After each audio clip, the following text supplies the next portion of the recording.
नमस्कार दोस्तों, defence and civil affair में आप सभी का बहुत बहुत स्वागत है। मेरा नाम है नरेश गोस्वामी। आज मैं इस वीडियो में खालिस्तान के मुद्दे को डिस्कस करने वाला हूं और साथ ही साथ जानेंगे ऑपरेशन ब्लू स्टार के बारे में। इस टॉपिक को डिस्कस करने से पहले मैं आप सभी को ये बताना चाहता हूं कि अगर इस वीडियो में मेरे द्वारा बोला गया कोई शब्द या फोटो आपकी धार्मिक भावनाओं को ठेस पहुंचाती है तो मेरा ऐसा कोई उद्देश्य नहीं है। ये वीडियो सिर्फ एजुकेशनल पर्पज़ के लिए है, जिससे आम जनता को ये पता चल सके कि भारत के इतिहास में कोई घटना क्यों और कैसे हुई। तो चलिए शुरू करते हैं। तो सबसे पहले बात करते हैं खालिस्तान क्या है। खालिस्तान शब्द का मतलब होता है the land of the pure, मतलब सबसे पवित्र धरती। तो ये पवित्र स्थान कौन सा था? पंजाब। तो खालिस्तान मूवमेंट सिखों का नेशनलिस्ट मूवमेंट था, एक राष्ट्रवादी मूवमेंट था जो एक अलग सा देश चाहता था जिसका नाम होगा खालिस्तान। तो थोड़ा हम सिखों के इतिहास के बारे में जान लेते हैं। तो ये तो हम सभी जानते हैं कि सिख धर्म की स्थापना गुरु नानक देव ने की थी और सिखों के कुल मिला के 10 गुरु हुए थे। तो इसी क्रम में जो उनके चौथे गुरु थे गुरु रामदास, इन्होंने अमृतसर शहर की स्थापना की थी 16वीं शताब्दी में। और इनके जो पांचवें गुरु थे गुरु अर्जन देव, इन्होंने हरमिंदर साहिब की स्थापना की, जिसको हम गोल्डन टेम्पल के नाम से भी जानते हैं। तो स्थापना कब करी थी? 1605 ईस्वी में। और गुरु अर्जन देव ने ही यहाँ पे आदि ग्रंथ की स्थापना की थी। जो आदि ग्रंथ का फर्स्ट ऑडिशन था वो गुरु अर्जन देव ने ही यहीं पे किया था। और जो गुरु अर्जन देव को मुगल बादशाह जहांगीर ने मरवा दिया था, तभी से सिखों और मुगलों के बीच लड़ाइयाँ शुरू हो गई थी 17वीं और 18वीं शताब्दी में। तो 18वीं शताब्दी में सिखों की लड़ाई अफगान दुर्रानी एम्पायर से भी होती है, जिसका शासक था अहमद शाह अब्दाली। तो यह है हरमंदिर साहिब, जिसको हम लोग गोल्डन टेम्पल के नाम से भी जानते हैं। ये जो सरोवर है इसको बनाना शुरू किया था सिखों के चौथे गुरु गुरु रामदास ने। और ये है हरमंदिर साहिब, जिसको बनाया था इनके पांचवें गुरु गुरु अर्जन देव ने। और यहीं पे सिख आदि ग्रंथ की स्थापना की गई थी। जो सिख आदि ग्रंथ था उसका फर्स्ट ऑडिशन गुरु अर्जन देव ने यहीं पे किया था। और इस बिल्डिंग में जो सोने की परत चढ़ाई थी वो महाराजा रणजीत सिंह ने 1830 ईस्वी में चढ़ाई गई थी।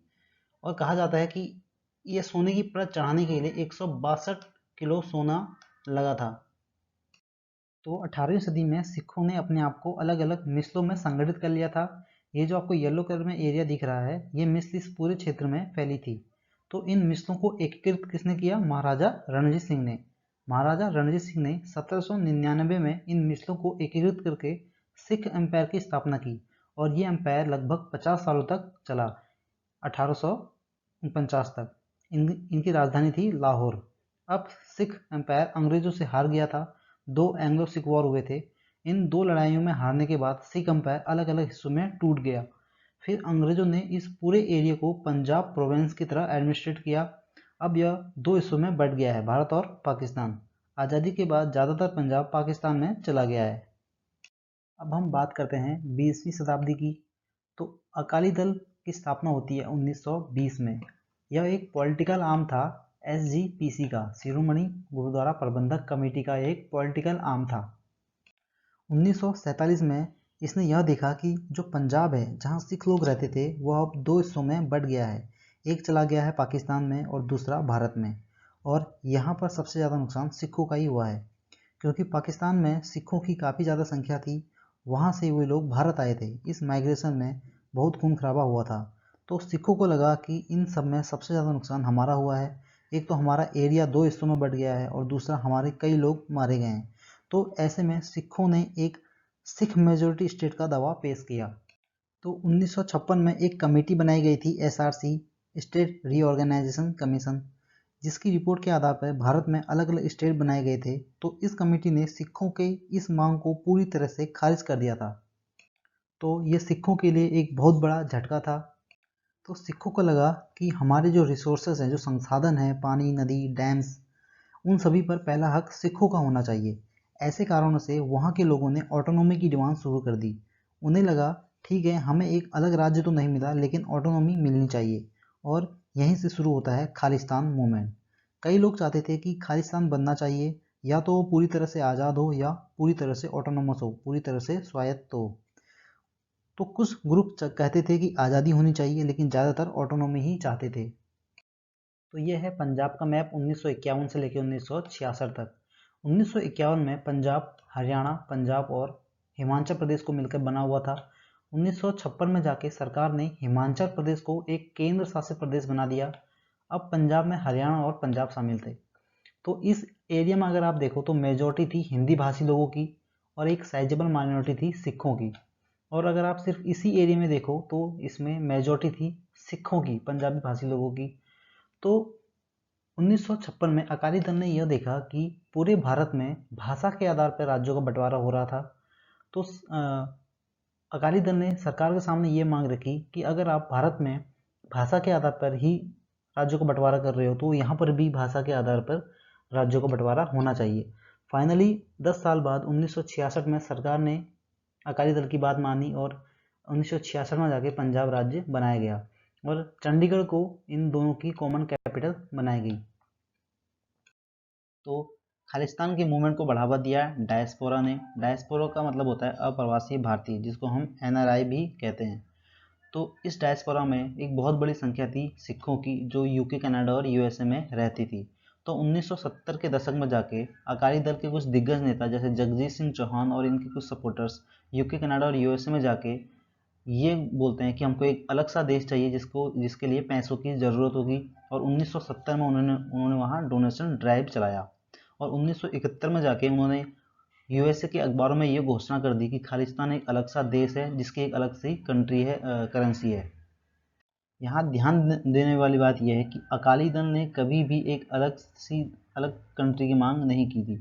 वो बस ऑटोनॉमी चाहते थे, वो स्वायत्तता चाहते थे। हो सकता है कि अकाली दल के कुछ नेता खालिस्तान को सपोर्ट करते थे, लेकिन as a party Akali Dal ने कभी अलग देश की मांग नहीं की थी।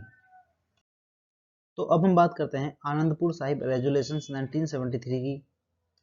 तो 1966 में पंजाब और हरियाणा दो अलग राज्य बनाए गए थे, लेकिन अभी भी पंजाब के जो इश्यूज थे, जो प्रॉब्लम थी, उनका सॉल्यूशन नहीं हुआ था। तो इस आनंदपुर साहिब रेजुलेशन में इन्हीं पॉलिटिकल, इकोनॉमिक और सोशल मुद्दे को उठाया गया था और इसका जो मेन मुद्दा था वो अकाली दल के हिसाब से पंजाबियों की सिख धर्म की आइडेंटिटी, उनकी पहचान को बनाए रखना था।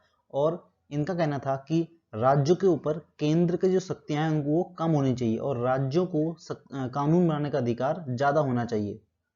इस रेजुलेशन में अकाली दल ने कुछ मेन मुद्दे उठाए थे, उसको हम नीचे देखते हैं। सबसे पहला, चंडीगढ़ को पूरी तरह से पंजाब में शामिल कर लेना चाहिए। दूसरा, हरियाणा में जो अभी भी पंजाबी बोली वाले जो क्षेत्र है उसको पूरी तरह से पंजाब में शामिल कर लेना चाहिए। और तीसरी, राज्यों के ऊपर केंद्र की शक्ति कम होनी चाहिए और राज्यों को कानून बनाने का अधिकार ज़्यादा होना चाहिए।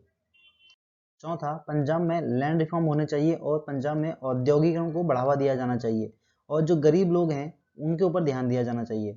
और पांचवा, एक ऑल इंडिया गुरुद्वारा कमेटी बनाई जानी चाहिए जो पूरे भारत में गुरुद्वारों को एडमिनिस्ट्रेट करे, उनकी देखरेख करे। और छठा, जो पंजाब से बाहर सिख लोग रह रहे हैं, माइनॉरिटी में है, उनके अधिकारों की रक्षा की जानी चाहिए। और लास्ट, इंडियन आर्म फोर्सेस में ज़्यादा से ज़्यादा सिखों को भर्ती किया जाना चाहिए। तो ये 7 मांगे थी अकाली दल की, जो एक बार तो काफ़ी पॉपुलर हुई, लेकिन आगे बढ़ते बढ़ते लगभग 6-7 सालों में ये बिल्कुल भुला दी गई और 1982 में जाके भिंडरावाले और अकाली दल ने इस रेजुलेशन को फिर से उठाया। तो इंदिरा गांधी का कहना था कि ये जो डॉक्यूमेंट है ये एक अलगाववादी, एक देशद्रोही डॉक्यूमेंट है जो देश से अलग होने की बात कर रहा है। तो इसलिए इंदिरा गांधी ने इस रेजुलेशन को पूरी तरह से खारिज कर दिया था। अब हम बात करते हैं 70 के दशक के अंत की। 1975 से लेकर 1977 तक राष्ट्रीय आपातकाल लगा हुआ था। इस इमरजेंसी के दौरान पंजाब और केंद्र में कांग्रेस की सरकार थी और इंदिरा गांधी प्रधानमंत्री थी। 1977 में इमरजेंसी हटती है और उसके तुरंत बाद चुनाव होते हैं और इंदिरा गांधी की सरकार हट जाती है और केंद्र में जनता पार्टी की सरकार आ जाती है और पंजाब में भी कांग्रेस की हार हुई और पंजाब में अकाली दल की सरकार बनती है।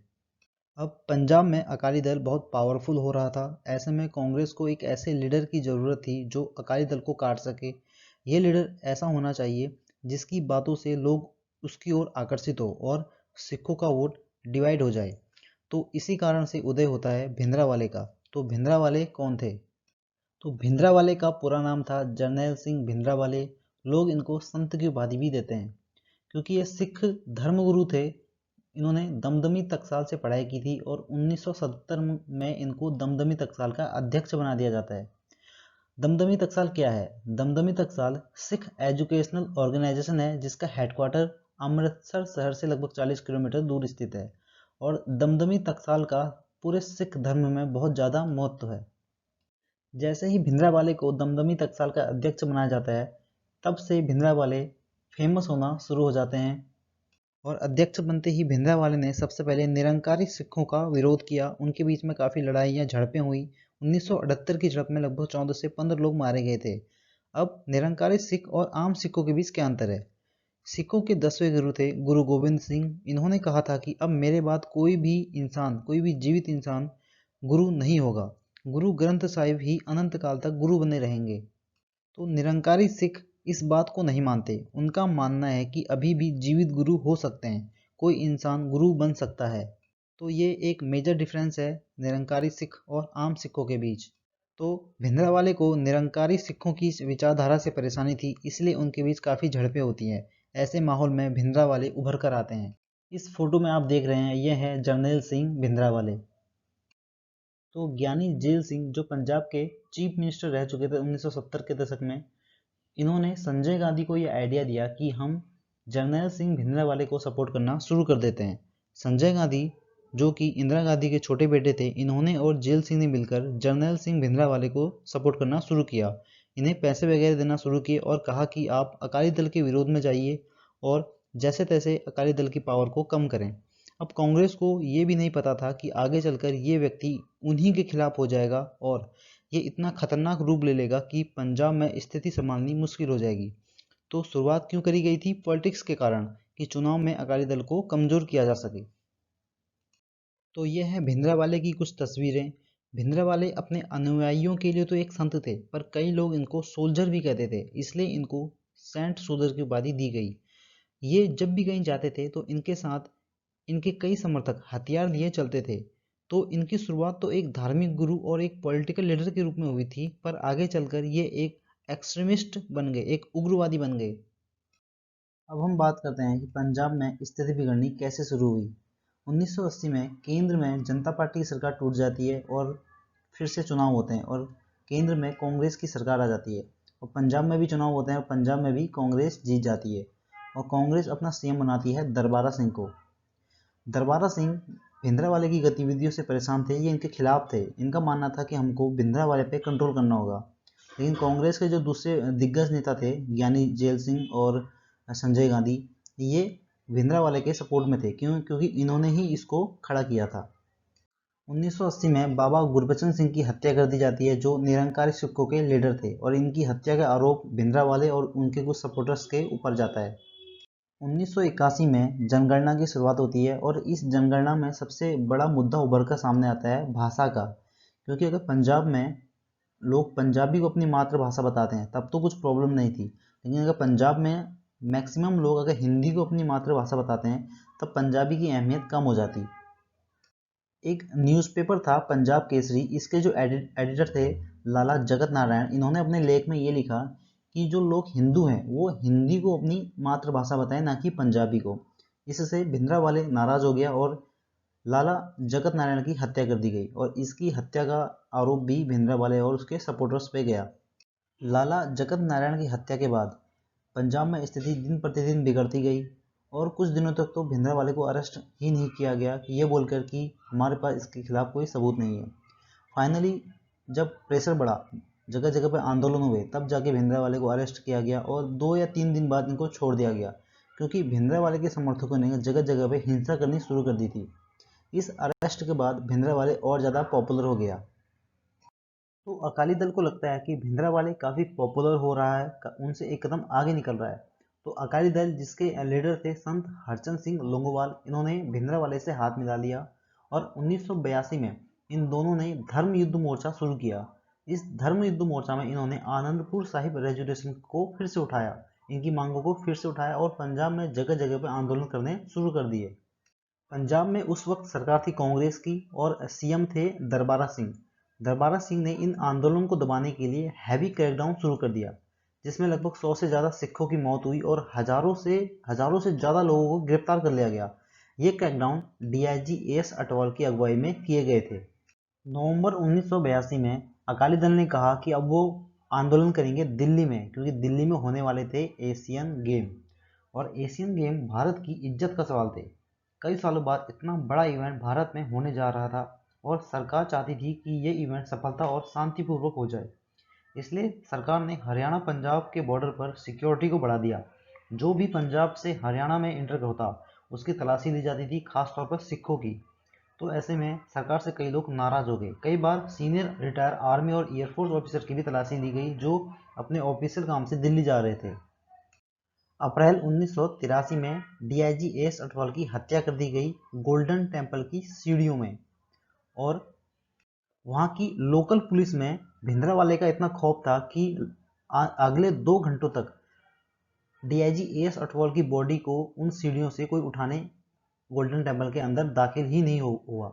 इतना सब कुछ होने के बाद भी सरकार ने भिंडरावाले के खिलाफ कोई भी एक्शन नहीं लिया, क्योंकि सरकार को लगता था कि अगर भिंडरावाले के खिलाफ कोई भी एक्शन लिया जाएगा तो आने वाले चुनाव में उसके दुष्परिणाम उनको भुगतने होंगे।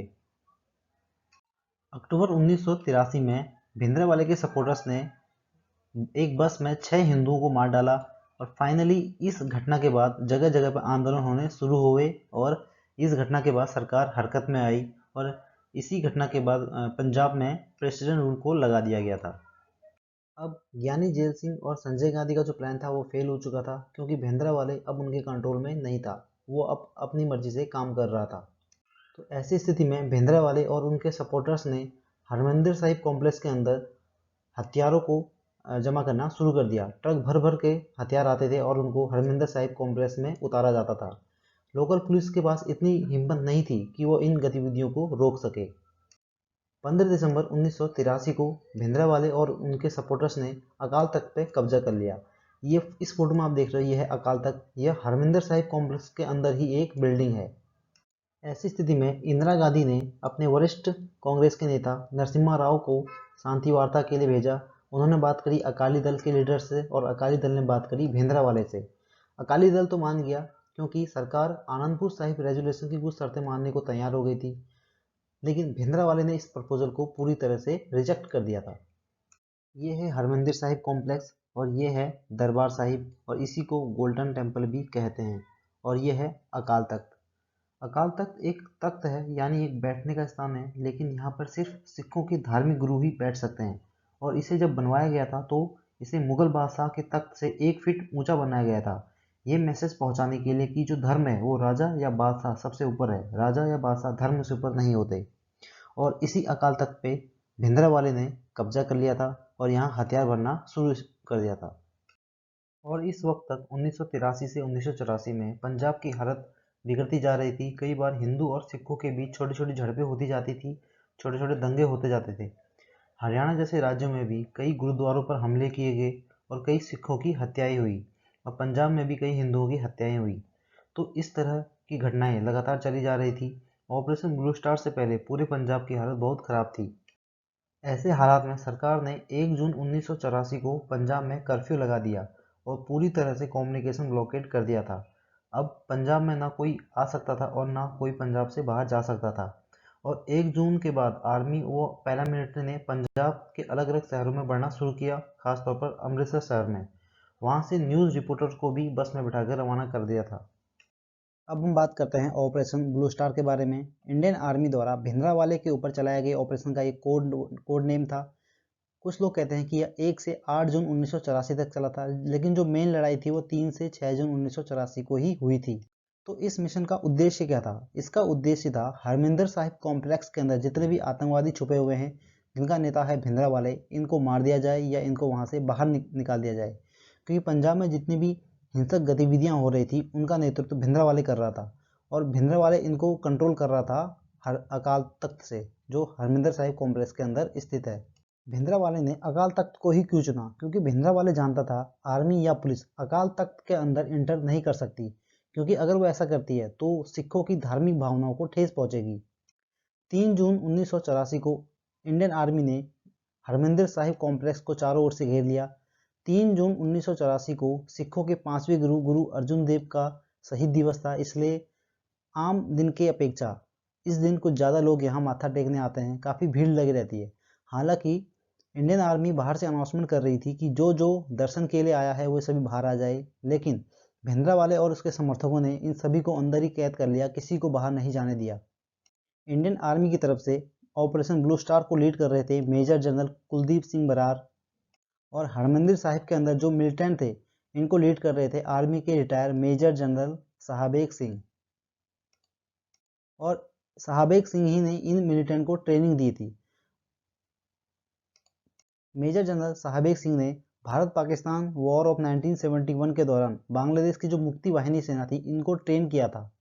और एशियन गेम के दौरान जो सिखों की चेकिंग हुई थी हरियाणा बॉर्डर पे, ये उनसे खफा थे, इसलिए ये रिटायरमेंट के बाद इन्होंने भिंद्रावाले का सपोर्ट करना शुरू कर दिया था। 5 जून 1984 की शाम को मेजर लड़ाई शुरू होती है। उससे एक दो दिन पहले छोटी मोटी लड़ाई हो रही थी, लेकिन जो मेन लड़ाई थी वो 5 जून 1984 की शाम को शुरू हुई थी। शुरुआत में आर्मी को काफ़ी भारी नुकसान हुआ, आर्मी के काफ़ी ज़्यादा जवान शहीद हुए, क्योंकि आर्मी ने इन मिलिटेंट को काफ़ी कमज़ोर समझा था। आर्मी को नहीं पता था कि इन मिलिटेंट के पास एंटी टैंक गन्स हैं, रॉकेट लॉन्चर्स हैं, मशीन गन जैसी बंदूकें पड़ी हुई है, और इन्होंने ऊंचे ऊंचे बिल्डिंगों में स्नैपरों को लगा रखा है। ये एक ट्रेंड मिलिशिया थे, इनको ट्रेन करने वाला था मेजर जनरल साहबेग सिंह। ऐसी स्थिति को देखते हुए मेजर जनरल कुलदीप सिंह बरार ने सोचा कि यहाँ हमको टैंक बनाने पड़ेंगे, क्योंकि इनके पास एंटी टैंक गन है और एंटी टैंक गनों के आगे कोई भी सिपाही नहीं टिक सकता, इसलिए यहाँ टैंक बुलाने का डिसीजन किया गया। और 6 जून को यहाँ टैंक बुलाए गए और टैंकों से अटैक किया गया अकाल तख्त पे, जिससे अकाल तख्त को भारी नुकसान हुआ। और ये एक बहुत बड़ा डिसीजन था, क्योंकि अकाल तख्त सिख धर्म में बहुत ज़्यादा महत्वपूर्ण स्थान रखता है। इस लड़ाई में अकाल तख्त को काफ़ी ज़्यादा नुकसान हुआ, और इसके साथ साथ एक बहुत पुरानी लाइब्रेरी थी, इनकी पुस्तकों में भी आग लग गई थी। और इस लड़ाई में भिंद्रावाले मारे गया, और साथ ही साथ मेजर जनरल साहबेग सिंह भी मारे गए। तो इस ऑपरेशन के बाद हरमंदिर साहिब कॉम्प्लेक्स से काफ़ी भारी मात्रा में हथियार और गोला बारूद बरामद किए गए, जिससे आर्मी ने यह बताया कि देखिए ये लोग एक बहुत बड़ी लड़ाई लड़ने के मकसद से ही यहाँ बैठे थे, इसलिए मजबूरी में आर्मी को यहाँ आना पड़ा था। अगर आर्मी के नज़रिए से देखा जाए तो ये एक बहुत सक्सेसफुल ऑपरेशन था, लेकिन इंदिरा गांधी की ये एक बहुत बड़ी पॉलिटिकल हार थी, जिसका खामियाजा उन्हें कुछ ही महीनों बाद भुगतना पड़ा था। पूरे विश्व में जितने भी सिख हैं उनकी धार्मिक भावनाओं को इससे ठेस पहुंची हुई थी। तो इस ऑपरेशन में आर्मी के कुल 83 जवान शहीद हुए थे, 248 इंजर्ड हुए थे। ये जो आंकड़ा है ये ऑफिशियल आंकड़ा है जो इंडियन आर्मी ने दिया था, लेकिन कुछ इंडिपेंडेंट सोर्स हैं जो ये कहते हैं कि इंडियन आर्मी के भी 700 जवान शहीद हुए थे। इस ऑपरेशन में मिलिटेंट शहीद हुए थे 500, इसमें भिंदा वाले भी शामिल हैं। तो जब ये ऑपरेशन ब्लू स्टार चलाया गया था तो इसके साथ ही साथ ऑपरेशन ब्लू स्टार फेज 2 भी चलाया गया था पूरे पंजाब के गांव के एरिया में। जो भिंद्रावाले के सपोर्टर्स थे, जो मिलिटेंट थे, उनको भी मारा गया, उनको भी वहां से भगा दिया गया था। अब मैं बात करूंगा ऑपरेशन ब्लू स्टार के फॉलआउट के बारे में, यानी इस ऑपरेशन के बाद क्या क्या घटनाएं हुई। सबसे पहले प्रधानमंत्री इंदिरा गांधी की हत्या कर दी गई उन्हीं की 2 सिख बॉडीगार्डों ने 31 अक्टूबर 1984 को। 1985 में एयर इंडिया की एक फ्लाइट थी जिसका नाम था कनिष्क, जो मॉन्ट्रियल कनाडा से दिल्ली के लिए आती थी। इसमें खालिस्तान के आतंकवादियों ने बॉम्ब रख दिया था, जिससे 329 पैसेंजर की मौत हो गई, इसमें से ज़्यादातर तो हिंदू ही थे। 1984 में इंदिरा गांधी की हत्या कर दी जाती है। अब जो दूसरे प्राइम मिनिस्टर बनते हैं वो उनके बेटे राजीव गांधी बनते हैं। तो 1985 में हरचंद सिंह लोंगोवाल जो अकाली दल के नेता थे, इन्होंने राजीव गांधी के साथ समझौता कर लिया, जिससे अकाली दल की कुछ मांगे मान ली गई थी। इससे भिंद्रावाले के सपोर्टर्स नाराज हो गए और उन्होंने 1985 में ही हरचंद सिंह लोंगोवाल की भी हत्या कर दी।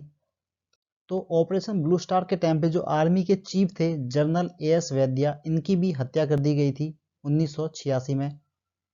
और ऑपरेशन ब्लू स्टार को जिन्होंने लीड किया था मेजर जनरल कुलदीप सिंह बरार, उनको भारत सरकार ने पिछले 40 सालों से सिक्योरिटी दे रखी है। वे कहाँ रहते हैं आज तक किसी को नहीं पता।